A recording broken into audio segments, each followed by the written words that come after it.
But let's get to Matt's question, then we'll move on to the full season. What do you guys think of the offensive skill positions? What do they look like next year as far as the starters are concerned? Shark going to stick around. Jamal going to be here. Swift. Yeah, the Lions got some free agency calls to make. Jamal's going to be a free agent. Shark's a free agent off his one-year tryout. I feel like it looks pretty similar. I said it last week. I think they're going to bring Shark back. I think Jamal Williams, in terms of leadership, I think they have to keep him in. He's been really the personality and leader of this team in terms of players. Dan Campbell's the face, obviously, but for me, Jamal Williams is super important. I think the Lions 100% can draft a guard in the draft because you saw between the health and the penalties that the offensive guards had, they were not good with a lot of things that you were looking for this year. So I can see them upgrading that in the draft, but a lot of the with Vitai's contract potentially off the books next year, he could be a cap casualty. Absolutely. Swift is going to be the biggest wild card. Does he get franchised? Like, I don't know what they do with him at this point, but I think he's the biggest question mark. I think the other two will be brought back. Is he able to get franchised? He's still got to have. He's got 1 year. Drafted the last year of Bob Quinn's. So that's true. Like next year would be his 4th year of his rookie contract. Yeah, I don't think he'll be a cap casualty then at that point. No, I think they'll keep him around. According to Spot Rack, yeah, he's an unrestricted free agent in 2025 unless they pick up his 5th year option. Okay, got you. So he's still got some time then. Yeah. Yeah, and I think only first-round picks have a 5th year option. I don't believe Swift as a second-round pick has a 5th year option availability. Now, What do you do with him? Well, I can tell you this offseason, if you're thinking, hey, we can trade him, the return that you get, Doc, you took the words right out of my mouth, but the return that you get for a Swift is not going to be what you assume the value would be. Does that make sense?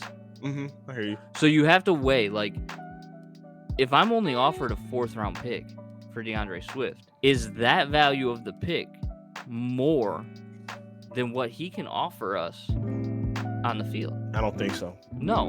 I don't think so. No. If you don't get offered higher than a 3rd round pick, 3rd? I was going to say 4, but okay. Well, I just said 4th. You said that wouldn't work. No, I thought you said 5th. I'm sorry. No, okay. Yeah. 4th. Okay, cool. Yeah, 4th or higher. We're on the same page. Cool. Yeah, I'm saying, like, if it's not a 2nd or 3rd round pick, the value's not there. Okay.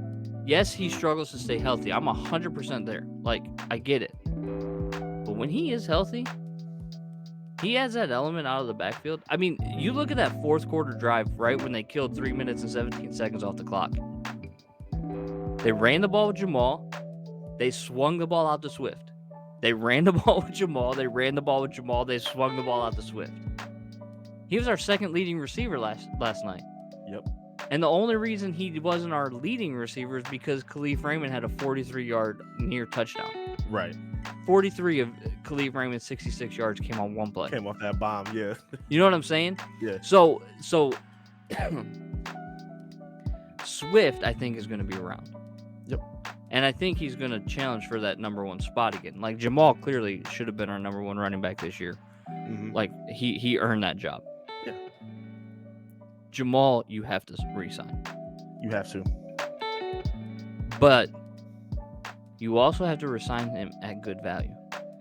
Yeah. You cannot overpay to keep Jamal. I love Jamal. He's my favorite Lion. I literally, the other night, I think it was Friday night, I sat down in my office here and watched as many YouTube interviews with Jamal Williams as I could find.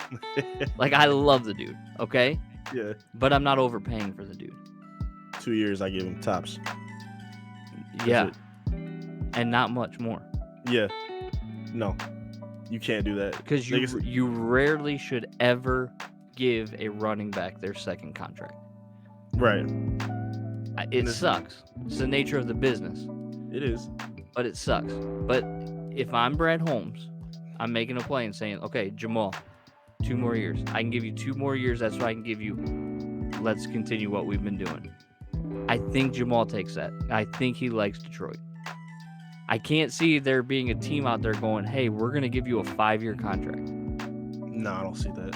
Because he's already in his, I think this is his 5th season. I could spell his name right. Sharks, I don't care about Shark. He can go, he can stay. I don't care. That's fair. No, he has 6 years. He's 27 years old. He's not getting more than 2 contracts. In fact, he's about to turn 28 years old. He may only get a 1-year contract. Yeah, you rarely sign running backs when they're 30 years old. Become a cap hit the second year if they give them 2. Yeah, I can see that. Yeah, I can't answer this because I don't know. I haven't really looked at the free agency that's available. We're gonna get into that. Don't worry. We'll definitely break that down. Yeah, over this offseason, we will look at the free agent list, and there's a lot more beyond the box. There's a lot more beyond the box than there is football throughout the year. So, and this is gonna be. It's going to be fun to do it this time. Like any other Lions year, you were doing this breakdown in November in the season. We're doing this now with extra resources. So this is going to be a fun breakdown for the offseason, y'all. Don't go nowhere. Stick with us here. It's going to be a good time with the offseason.